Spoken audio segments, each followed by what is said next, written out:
Di informasi yang pertama, ada sejumlah insiden menimpa kedutaan besar Israel di Copenhagen, Denmark, dan Stockholm, Swedia. Hal ini terjadi saat Israel masih terus agresif dalam menyerang Gaza, Palestina, serta wilayah Libanon. Pada Selasa kemarin, granat dilemparkan di dekat kedubes Israel di Copenhagen, menghasilkan 2 ledakan. Ledakan tersebut merusak sebuah bangunan sekitar 100 meter dari bangunan kedutaan. Atas insiden ini, 3 pria Swedia ditangkap di Copenhagen pada Rabu atas dugaan keterlibatan dalam ledakan di dekat kedubes Israel. Belum ada informasi resmi terkait profil lengkap para orang yang ditangkap. Selain di Copenhagen, serangan juga menimpa kedubes Israel di Stockholm, Swedia. Polisi di Stockholm mendatangi kedutaan Israel di Strandva setelah laporan ledakan keras. Polisi mengkonfirmasi bahwa suara tersebut adalah suara tembakan peluru dan telah memulai penyelidikan atas pelanggaran senjata serius. Tidak ada yang terluka dalam kejadian ini. Polisi Swedia sendiri sejauh ini menolak berkomentar tentang kemungkinan motivasi di balik penembakan tersebut. Hal ini disebabkan belum ada penangkapan yang dilakukan.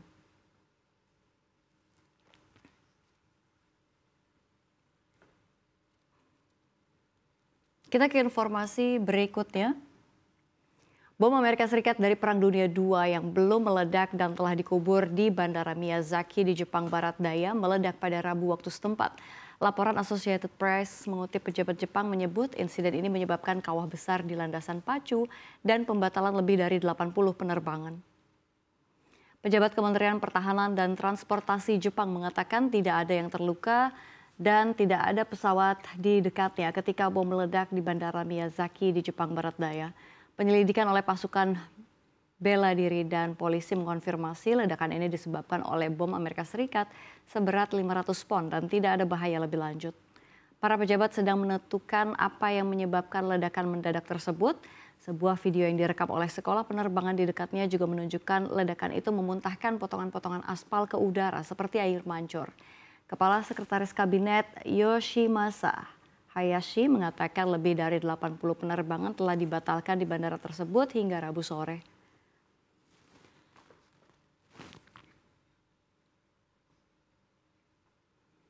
Kita ke informasi berikutnya. PLT Menteri Ketenagakerjaan Erlangga Hartarto mengungkapkan soal pembahasan upah minimum provinsi 2025. Erlangga mengatakan penetapan UMP tahun depan masih menunggu data dari Badan Pusat Statistik.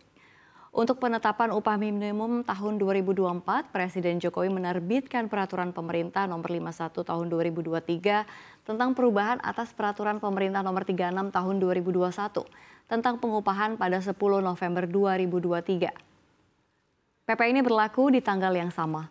Belum diketahui apakah kebijakan pengupahan 2025 akan ditetapkan oleh pemerintahan berikutnya, yakni Presiden terpilih Prabowo Subianto dan Wakil Presiden terpilih Gibran Rakabuming Raka. Presiden Asosiasi Serikat Pekerja Seluruh Indonesia Mirah Sumirat meminta agar kenaikan UMP tahun 2025 naik sebesar 20%. Usulan ini berbeda dari yang diusulkan oleh Partai Buruh Said Iqbal yang mengusulkan UMP tahun 2025 naik sebesar 8 hingga 10%.